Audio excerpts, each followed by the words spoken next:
My fellow Americans, it is nearly 5 months since we were attacked at Pearl Harbor. For the 2 years prior to that attack, this country had been gearing itself up to a high level of production of munitions.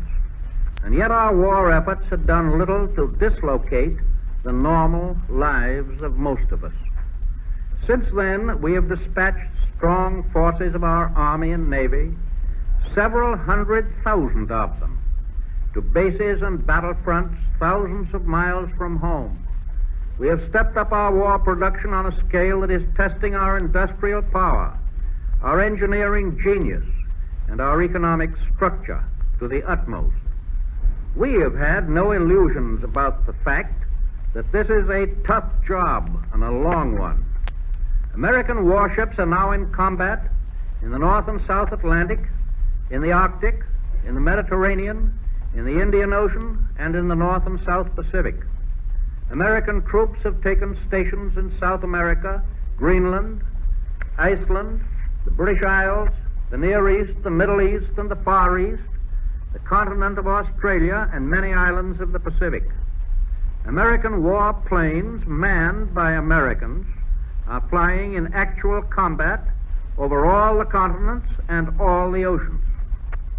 On the European front, the most important development of the past year has been, without question, the crushing counteroffensive on the part of the great armies of Russia against the powerful German army.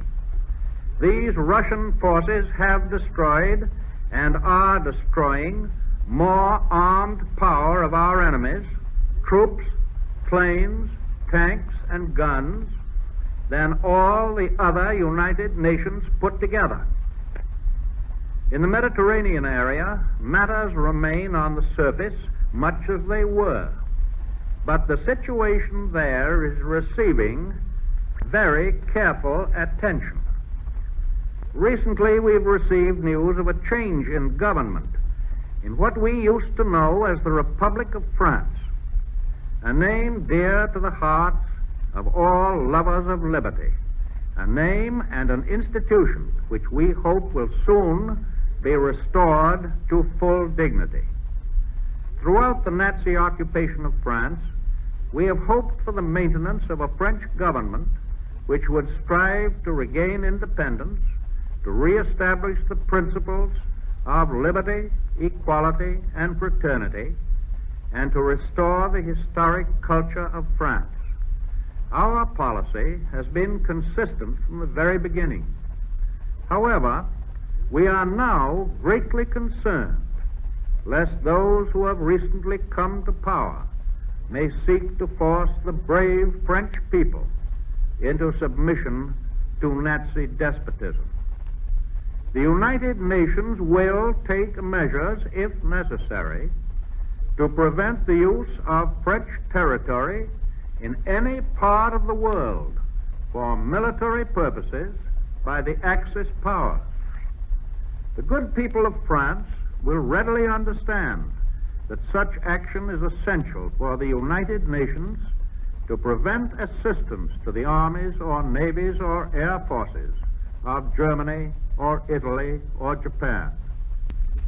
The overwhelming majority of the French people understand that the fight of the United Nations is fundamentally their fight, that our victory means the restoration of a free and independent France, and the saving of France from the slavery which would be imposed upon her by her external enemies and by her internal traitors. We know how the French people really feel. We know that a deep-seated determination to obstruct every step in the Axis plan extends from occupied France through Vichy France, all the way to the people of their colonies in every ocean and on every continent. Our planes are helping in the defense of French colonies today, and soon American flying fortresses will be fighting for the liberation of the darkened continent of Europe itself. In all the occupied countries, there are men and women and even little children who have never stopped fighting, never stopped resisting, never stopped proving to the Nazis that their so-called new order can never be enforced upon free peoples.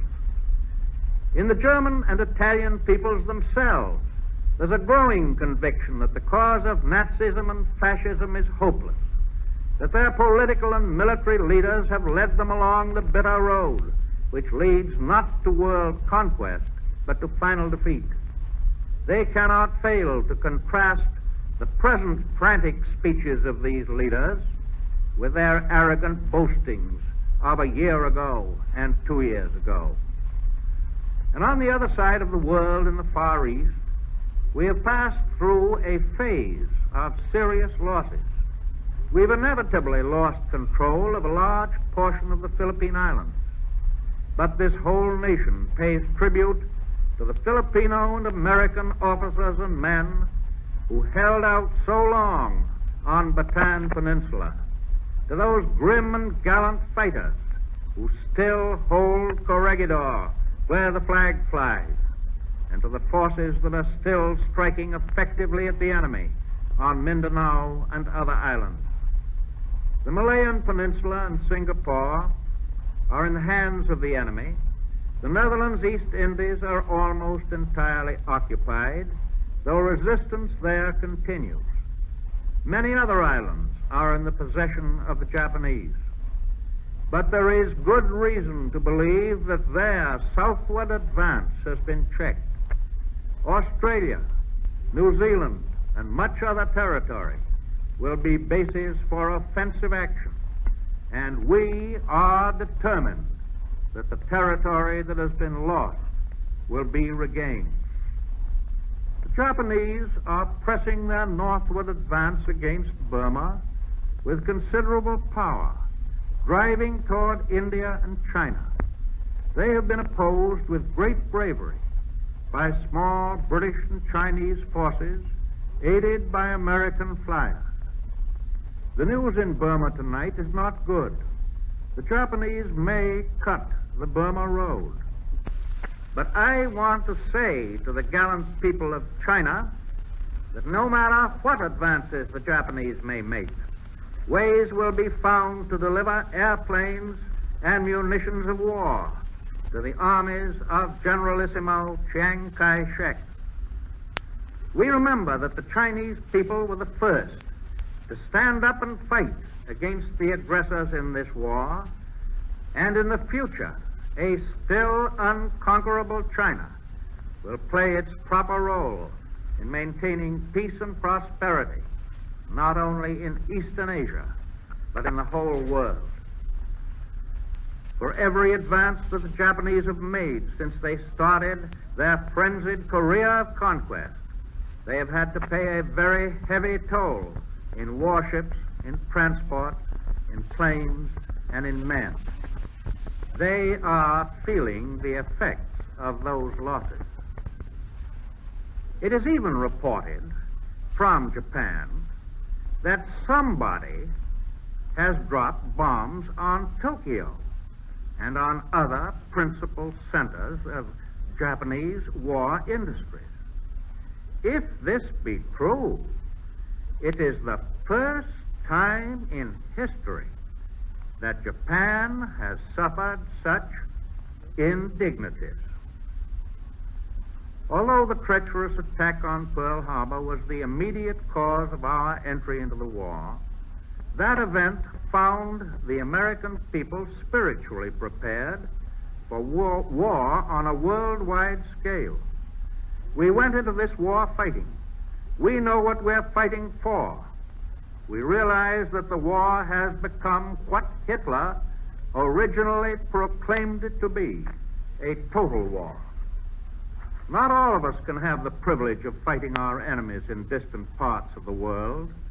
Not all of us can have the privilege of working in a munitions factory or a shipyard, or on the farms, or in oil fields or mines, producing the weapons or the raw materials that are needed by our armed forces. But there is one front and one battle where everyone in the United States, every man, woman, and child, is in action and will be privileged to remain in action throughout this war. That front is right here at home, in our daily lives, in our daily tasks. Here at home, everyone will have the privilege of making whatever self-denial is necessary, not only to supply our fighting men, but to keep the economic structure of our country fortified and secure during the war and after the war. This will require, of course, the abandonment not only of luxuries, but of many other creature comforts. Every loyal American is aware of his individual responsibility. Whenever I hear anyone saying the American people are complacent, they need to be aroused, I feel like asking him to come to Washington, to read the mail that floods into the White House and into all departments of this government. The one question that recurs through all these thousands of letters and messages is, what more can I do to help my country in winning this war? To build the factories, to buy the materials, to pay the labor, to provide the transportation, to equip and feed and house the soldiers and sailors and Marines, to do all the thousands of things necessary in a war, all cost a lot of money. More money than has ever been spent by any nation at any time in the long history of the world. We are now spending solely for war purposes the sum of about $100 million every day in the week. But before this year is over, that almost unbelievable rate of expenditure will be doubled. All of this money has to be spent, and spent quickly, if we are to produce within the time now available the enormous quantities of weapons of war which we need. But the spending of these tremendous sums presents grave danger of disaster to our national economy. When your government continues to spend these unprecedented sums for munitions, month by month and year by year, that money goes into the pocketbooks and bank accounts of the people of the United States. At the same time, raw materials and many manufactured goods are necessarily taken away from civilian use, and machinery and factories are being converted to war production. You do not have to be a professor of mathematics or economics to see that if people with plenty of cash start bidding against each other for scarce goods, the price of those goods goes up.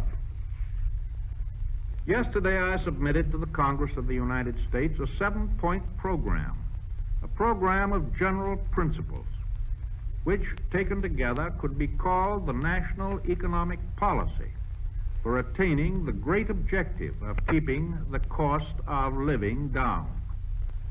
I repeat them now to you in substance. First, we must, through heavier taxes, keep personal and corporate profits at a low, reasonable rate. Second, we must fix ceilings on prices and rents. Third, we must stabilize wages. Fourth, we must stabilize farm prices. Fifth, we must put more billions into war bonds. Sixth, we must ration all essential commodities which are scarce. And seventh, we must discourage installment buying and encourage paying off debts and mortgages. I do not think it is necessary to repeat what I said yesterday to the Congress in discussing these general principles. The important thing to remember is that each one of these points is dependent on the others if the whole program is to work. Some people are already taking the position that every one of the 7 points is correct except the one point which steps on their own individual toes. A few seem very willing to approve self-denial on the part of their neighbors. The only effective course of action is a simultaneous attack on all of the factors which increase the cost of living in one comprehensive, all-embracing program covering prices and profits and wages and taxes and debts. The blunt fact is that every single person in the United States is going to be affected by this program. Some of you will be affected more directly by one or two of these restrictive measures, but all of you will be affected indirectly by all of them. Are you a businessman, or do you own stock in a business corporation? Well, your profits are going to be cut down to a reasonably low level by taxation. Your income will be subject to higher taxes. Indeed, in these days, when every available dollar should go to the war effort, I do not think that any American citizen should have a net income in excess of $25,000 per year after payment of taxes. Are you a retailer or a wholesaler or a manufacturer or a farmer or a landlord? Ceilings are being placed on the prices at which you can sell your goods or rent your property. Do you work for wages? You will have to forego higher wages for your particular job for the duration of the war. All of us are used to spending money for things that we want. Things, however, which are not absolutely essential. We will all have to forego that kind of spending because we must put every dime and every dollar we can possibly spare out of our earnings into war bonds and stamps. Because the demands of the war effort require the rationing of goods, of which there is not enough to go round. Because the stopping of purchases of non-essentials will release thousands of workers who are needed in the war effort. As I told the Congress yesterday, sacrifice is not exactly the proper word with which to describe this program of self-denial. When at the end of this great struggle, we shall have saved our free way of life, we shall have made no sacrifice.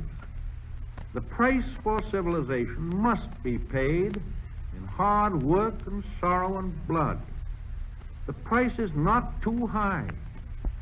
If you doubt it, ask those millions who live today under the tyranny of Hitlerism. Ask the workers of France and Norway and the Netherlands, whipped to labor by the lash, whether the stabilization of wages is too great a sacrifice. Ask the farmers of Poland and Denmark and Czechoslovakia and France, looted of their livestock, starving while their own crops are stolen from their land.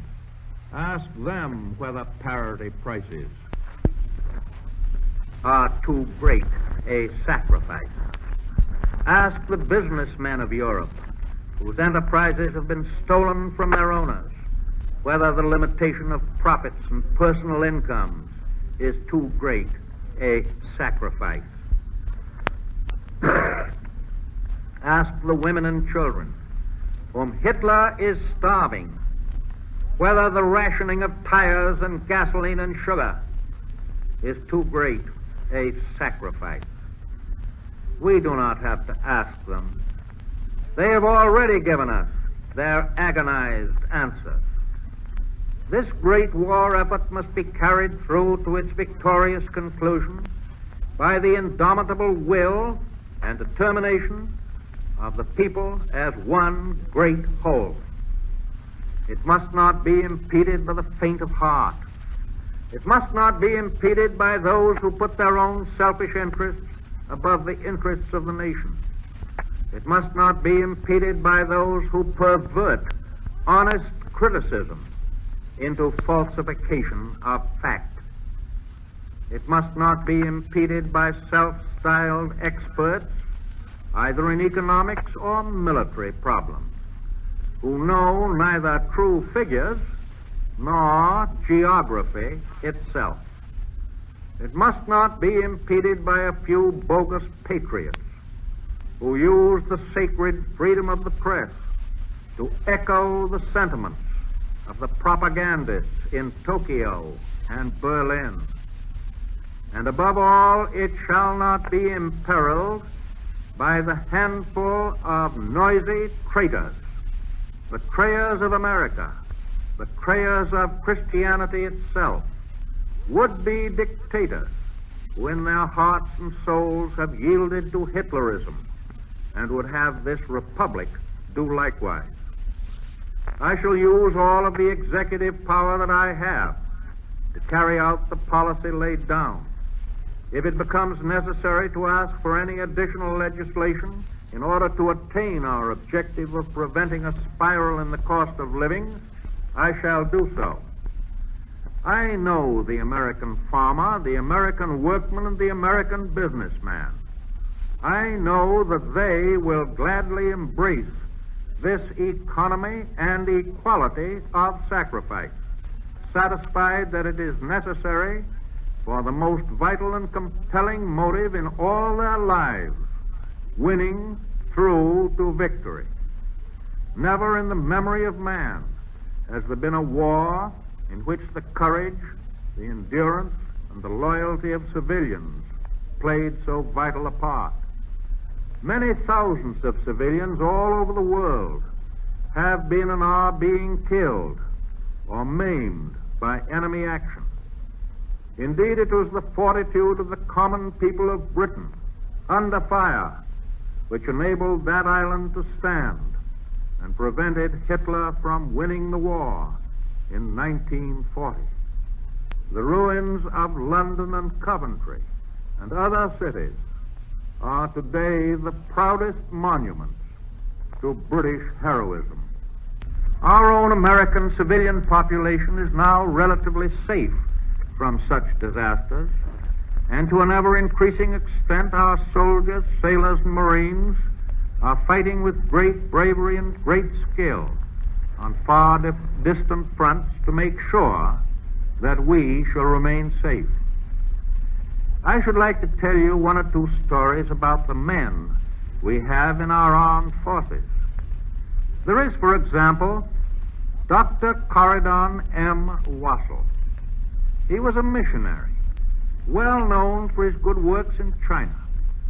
He is a simple, modest, retiring man, nearly 60 years old, but he entered the service of his country and was commissioned a lieutenant commander in the Navy. Dr. Wassell was assigned to duty in Java, caring for wounded officers and men of the cruisers Houston and Marblehead, which had been in heavy action in the Java Seas. When the Japanese advanced across the island, it was decided to evacuate as many as possible of the wounded to Australia. But about 12 of the men were so badly wounded that they couldn't be moved. Dr. Wassell remained with them, knowing that he would be captured by the enemy.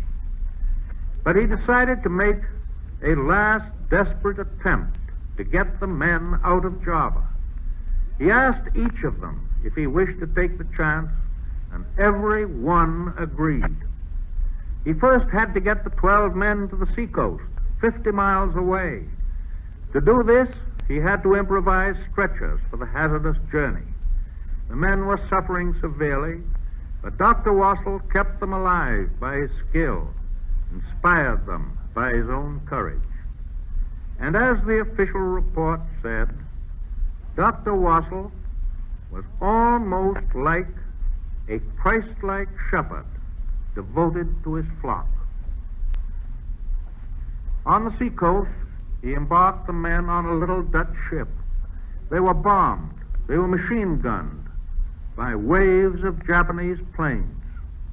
Dr. Wassell took virtual command of the ship and by great skill avoided destruction, hiding in little bays and little inlets. A few days later, Dr. Wassell and his small flock of wounded men reached Australia safely. And today, Dr. Wassell wears the Navy Cross. Another story concerns a ship rather than an individual man. You may remember the tragic sinking of the submarine, the United States ship Squalus, off the New England coast in the summer of 1939. Some of the crew were lost, but others were saved by the speed and the efficiency of the surface rescue crews. The Squalus itself was tediously raised from the bottom of the sea. She was repaired, put back into commission, and eventually she sailed again under a new name, the United States ship Sailfish. Today, she is a potent and effective unit of our submarine fleet in the Southwest Pacific. The Sailfish has covered many thousands of miles in operations in those far waters. She has sunk a Japanese destroyer. She has torpedoed a Japanese cruiser. She has made torpedo hits, 2 of them, on a Japanese aircraft carrier. 3 of the enlisted men of our Navy who went down with the Squalus in 1939 and were rescued are today serving on the same ship, the United States ship Sailfish, in this war. It seems to me that it's heartening to know that the Squalus, once given up as lost, rose from the depths to fight for our country in time of peril. One more story that I heard only this morning. This is a story of one of our Army flying fortresses operating in the Western Pacific. The pilot of this plane is a modest young man, proud of his crew, for one of the toughest fights a bomber has yet experienced. The bomber departed from its base as part of a flight of 5 bombers to attack Japanese transports that were landing troops against us in the Philippines. When they had gone about halfway to their destination, one of the motors of this bomber went out of commission.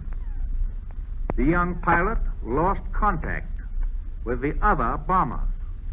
The crew, however, got the motor working, got it going again, and the plane proceeded on its mission alone. By the time it arrived at its target, the other 4 flying fortresses had already passed over, had dropped their bombs, and had stirred up the hornet's nest of Japanese Zero planes. 18 Zero fighters attacked our 1 flying fortress. Despite this mass attack, our plane proceeded on its mission and dropped all of its bombs on 6 Japanese transports which were lined up along the docks.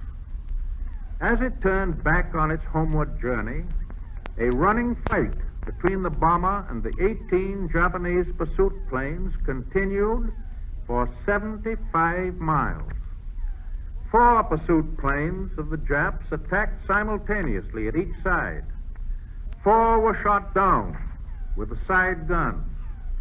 During this fight, the bomber's radio operator was killed, the engineer's right hand was shot off, and 1 gunner was crippled, leaving only 1 man available to operate both side guns. Although wounded in 1 hand, this gunner alternately manned both side guns, bringing down 3 more Japanese Zero planes. While this was going on, 1 engine on the American bomber was shot out. 1 gas tank was hit. The radio was shot off, and the oxygen system was entirely destroyed. Out of 11 control cables, all but 4 were shot away. The rear landing wheel was blown off entirely, and the 2 front wheels were both shot flat. The fight continued until the remaining Japanese pursuit ships exhausted their ammunition and turned back. With 2 engines gone and the plane practically out of control, the American bomber returned to its base after dark and made an emergency landing. The mission had been accomplished. The name of that pilot is Captain Hewitt T. Whalis of the United States Army. He comes from a place called Menard, Texas, with a population of 2,375. He has been awarded the Distinguished Service Cross, and I hope that he's listening. These stories I have told you are not exceptional. They're typical examples of individual heroism and skill. As we here at home contemplate our own duties, our own responsibilities, let us think and think hard of the example which is being set for us by our fighting